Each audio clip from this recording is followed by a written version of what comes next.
Welcome to the Crypto Sheikhs Podcast, episode numero tres. Puntos. This is the Crypto Sheikhs coming straight out of Dubai. We're going to talk today about why you should invest in Bitcoin or any other cryptocurrency for that matter. Oh, yeah.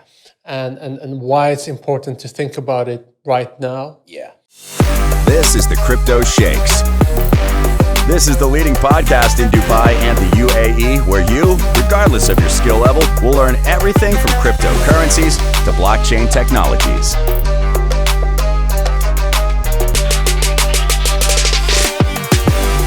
So today's topic is going to talk about the financial aspects of why it's so important to think about, adding crypto to your portfolio if you have an investment portfolio. And if you don't, if you're just holding money in your bank account, why it's not a clever idea to do so.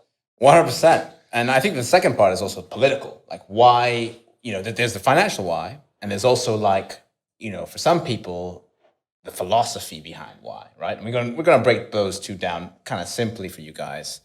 But let's talk about this. I mean, you and me, what's interesting is that you and me have both been in the kind of antithesis to Bitcoin, which is gold, you know, and we were in gold before we got into kind of Bitcoin. And, a lot of people think of Bitcoin as this hedge to inflation, right? And that's exactly what gold was and is supposed to be right now, right? Yeah, so basically what that means in very simple terms is that when there's inflation in the country, so when there's a huge supply of money and money loses its value, prices usually go up.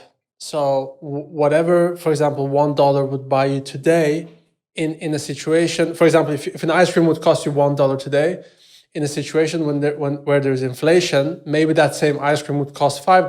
100%. So just to break it down. I mean, and I have a good story with this because my dad, he told me back when he was my age now, when he was 29, 30, he had managed to save up at that point in time, it was 1990, about $100,000, okay? And that was a lot of money for him back then, right? But what I did was I looked at that and kind of understood, what is that $100,000 going to be worth had he just kept it underneath his bed for all those years until now, right? And you can actually do this on a website. I think it's called US dollar. We'll put it in the notes. We'll put it in the notes. But if you look at that, it's an incredible graph. That 100K, if he had not done anything with it, it would be worth about $46,000 today. Yeah, so half 30 years. Half of the value. So over 30 years, it's lost 50% of its value. And why? Why is that? Because there's it's a matter of supply and demand. Correct, right? Over that time period, what the US has been doing is that the US, because it issues, the US dollar is a fiat. What that means is it's a government currency, right? It's not backed by anything. And the US can print that money without any consequences, right? Without any consequences at all. They literally press a button like this one. Yeah, and it just goes brrr, brrr, brrr, brrr. It goes like that. And then they shoot out the money. It's like a machine gun. Yeah, exactly. And this is really interesting because let's go back to the gold thing. Not a lot of people don't know this, but the US dollar used to be backed by gold. Correct. And that's where the whole concept of gold being a sort of store of value kind of comes from. Before we had paper, people transacted, if we go back hundreds and thousands of years back, through coins, right? Coins in gold and silver, exactly. Right? Yeah. And the US until about 1971, they wanted to ensure that the money supply would have value by backing it to gold, right? But what happened in 1971 was, President Nixon at the time, he was facing some troubles with Vietnam, and he had to take it off, break the peg, and so now he was able to print that currency easy, right? And what have we seen now with that? 30 years down the line, going 2009 now 2020. We've actually seen that policy go out of whack. People with this coronavirus crisis now, the solution for many governments is there's not enough liquidity in the markets. And the only way to save the markets is by printing that money and putting it straight into the asset markets. Yeah, so that's what happened 2008. They took out the machine gun and started printing money to save the companies, the banks from going bankrupt. So that comes right back into Bitcoin, right? Bitcoin was actually created in 2009 as a response to the financial crisis. Correct. So we're going to talk about this, and we're going to talk about in our further episodes how inflation works in more detail. Not going to go into depth on it today. We're going to talk about why it's really important that you have a hedge, whether it's gold or whether it's Bitcoin or anything else, why you're hedging yourself against your money losing value. So, Anas, right now, what would be the reasons why someone would buy Bitcoin? So what's interesting is I recently saw this analysis put straight up, but Bitcoin is capped at 21 million, right? It's capped by design, right? The whole reason it's been created this way is sort of in comparison to the US dollar, which isn't capped. And we know through supply and demand that anything that is limited in supply, if there's a lot of people buying that, it naturally has to appreciate in value. Yeah. Think about a nice old, wine. Well, I was going to, okay, I don't know about. Or an old lady. Okay, I was going to say an Aston Martin. Yeah. A beautiful Aston Martin from, sometime in the 60s. There are probably not a lot of them out there, right? They're a bit of a collection kind of thing to get. So to get your hands on a good one, it's probably going to cost you quite a bit. Correct. And that's because it's limited in supply. Or a painting. A painting has a similar kind of concept there, right? And a Picasso painting, why is it worth several $1 million? Or an NFT painting. Well, yeah, we'll go into NFTs in a subsequent episode. But Bitcoin has those properties, because it's limited in supply, and because more people now are realizing that their currency, the US dollar, is not worth the print on that paper. Is effectively toilet paper to some. Yeah, exactly. I mean, even if it's actually worth something today, the rate at which they're printing. So this year, I think they printed like $5 trillion. They added that to the balance sheet. A lot of people don't know this, but it's 25% of all US dollars in existence were printed in the last 12 months. It's crazy. Just think about that statistic for a second. It is crazy. and eventually that oversupply of money is going to catch up with the value of the dollar. And some people are saying that the dollar is going to crash, absolutely crash. So what does that mean for you as a person interested in crypto and Bitcoin? Yeah. The thing is, even if Bitcoin is overvalued to some right now, it's going to probably increase in value. And the reason why is because compared to dollars, because dollar is going to lose its value and Bitcoin is priced in dollars, it's going to go up. So it's a very simple supply versus demand equation. And so will every other asset. But why we believe, me and you, that Bitcoin might appreciate more than other assets is because a lot of the money that people are holding right now in fiat and other assets, they're going to move it to cryptocurrencies because there is a change in the financial markets. There's a change in where people want to hold their cash. I think this is a really good point because it actually touches on, going back to the gold point, transportability, right? In the past, people who were worried about inflation, for example, in the 70s, they just bought gold, right? But to hold gold isn't easy. Like you and me, we've done this. You have to get a safe. You have to, if you don't want a safe, you can give it to your banker to hold for you, but can you trust the banker with your gold? I mean, to be honest, I was holding a few gold bars back in 2012, 13, and I had to find a vault, which I didn't really trust, but Singapore is a good legislation. They're pretty safe. I mean, people don't usually commit crimes in Singapore because they get their heads cut off. No, but it's a very safe country. So that's why I decided to keep it in Singapore. I mean, it was between Singapore and Switzerland, but for some reason I chose that. So it was a process. It was a pretty complicated process.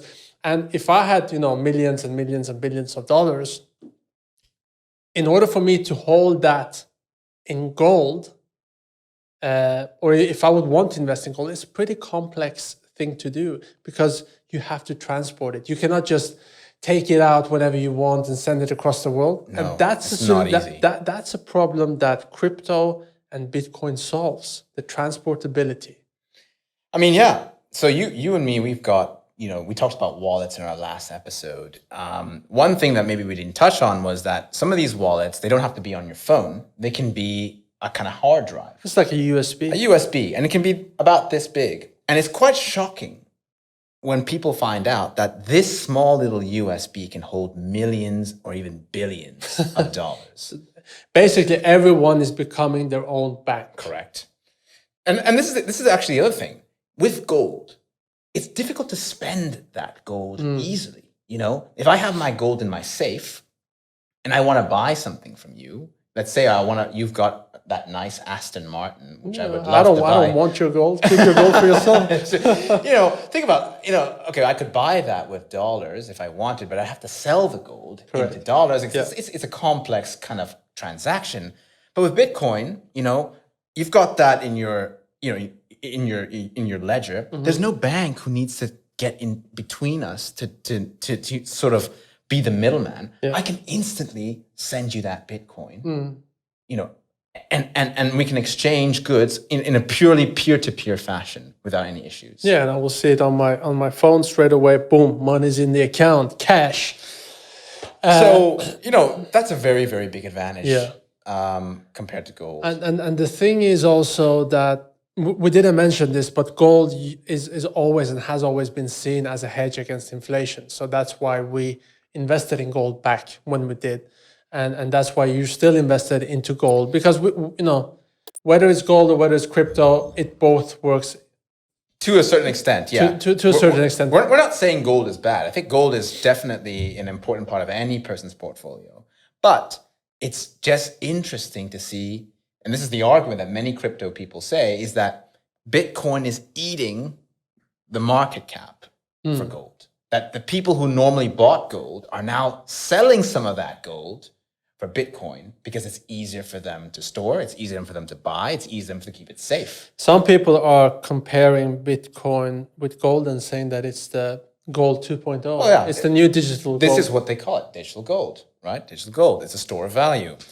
So that's a really canter through. Oh, one last point on the financial bit, and this is something I discovered recently. But I recently saw a couple graphs that graphed the money supply. So these are published by the Federal Reserve on their website. But I saw this graph between the Bitcoin price modeled against the amount of money being printed. And what you could see was that gold actually moves with the money supply. It's incredible. It's an incredible graph. And I recently sort of attended a webinar on this where some people are making the argument that it's like a suction cup that's just sucking up all the money around the world that has been printed and boosting that price up. Yeah. So there's that. I think the other thing we should also talk about with Bitcoin is this 21 million Bitcoin kind of cap supply. There's a cap of 21 million. So tell us about that. So that cap is interesting because it's not actually that all 21 million Bitcoins are in issue right now, right? Exactly. They're not all available on the market. Exactly.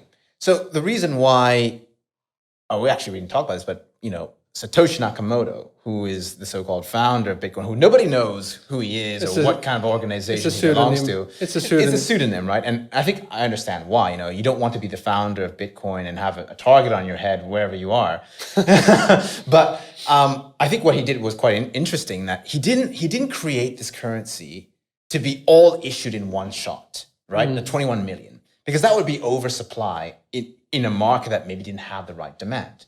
So he designed this in a way where that supply would come through miners, right? And the miners do this on the blockchain. And we haven't touched on this, but the way the blockchain works with mining is that in order to keep the Bitcoin blockchain secure, we have a system where the miners solve a complex mathematical equation. Yeah. And it's kind of like a lottery ticket.